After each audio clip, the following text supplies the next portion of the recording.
And so, sabay-sabay po nating kantahan. Kanta natin happy birthday! Happy To you. Happy birthday to you. Happy birthday. Happy birthday. Yeah, daming talong. Happy Birthday to you.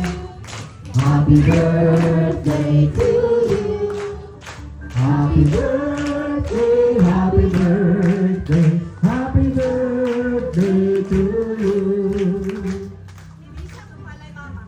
Yan, happy birthday, Nana Glo. So yung candle, make a wish na. Yan, so sige, tabihan si Nanay Glo habang binublo yung candle. Ay, nananalangin siya, mag-wish siya kay Lord. Okay? So ano kaya ang wish ni Nanay Glo? Ayan, dun na napalakpahan natin si Nanay Glo. Picture niyo si Nanay Glo. Sa Panginoon ay nagpapasalamat ako sa kanya kasi narating ko ang edad na ito na si Maraming salamat sa Panginoon na binigyan pa ako ng aking buhay, ang aking kalakasan. Nagpapasalamat ako sa Kanya. Sana maraming ng taon ang darating sa aking buhay. At nagpapasalamat din ako sa aking mga anak, ang mga manugang ko, mga anak ko, apo ko, at sa kayong mga kapatid ko, pamangkin ko lahat, pati yung mga pinsa at saka yung mga bisita. Salamat sa pagdalo nyo sa aking birthday. Ako'y natutuwa at maligaya ako sa inyong pagpunta dito. Yay! Happy birthday! Nanay Glory! Manatili po tayong nakatayo habang ipagtipray po ni Pastor, si Nanay Glo, kasama na rin ang pagkain. Okay, so once again, tayo po ay mananalangin para i-bless ang ating pong celebrant na marating po na yung 100 years! Okay! Come on, tayo po sama-sama, magkaisa po tayo to bless the celebrant. Okay, so tayo po manalangin. Okay, konting katahimikan lang po, mananalangin muna tayo. Let us pray. Panginoon Diyos, maraming salamat, Father God, sa aming kapatid. Lord, si Nanay Gloria, Father God, na siya po ay magsiselebrate ng kanyang 70th birthday, Father God. Salamat, Panginoon, for the past years na iningatan niyo po siya, sinamahan niyo po siya. Lord, through thick and thin, even sa mga circumstances, pagsubok, Lord, na ito po kanyang na-overcome, O Father God.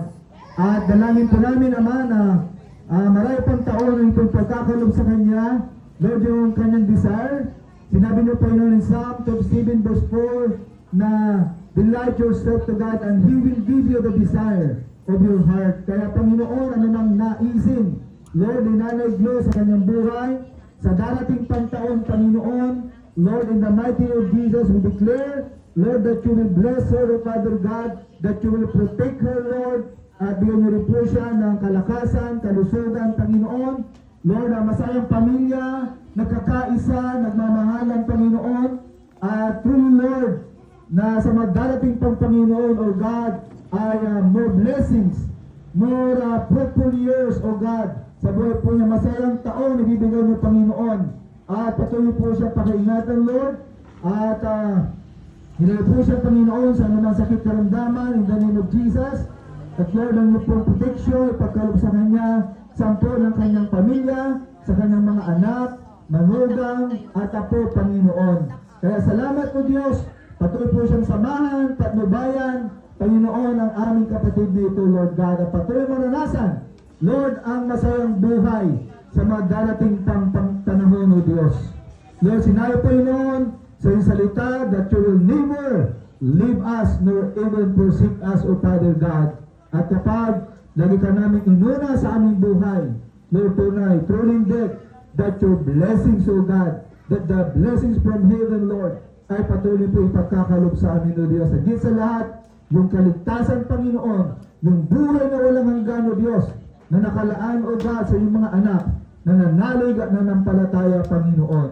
Kaya maraming salamat, pinupuri ka namin, O Diyos, dinadakila sa oras nito at naging sa pagkain, Panginoon, ay pagsalusaluhan, ito yung pagpalain, i-multiply, at lahat po ng mga kakain ay mag-enjoy, O Father God, And Lord, it gives nourishment, O Father God, sa aming mga physical naming katawan, O Diyos. Salamat, O God, sa inyong provision. Lord, sa pag-provide mo, Panginoon, sa okasyon ito, Lord God. And even this place, Lord, salamat po sa Kalitres, Panginoon. And I pray that you will continue to bless, Lord, itong business na ito, God. Purihin ka, pasalamatan, Lord. In Jesus' mighty name we pray. Amen and amen.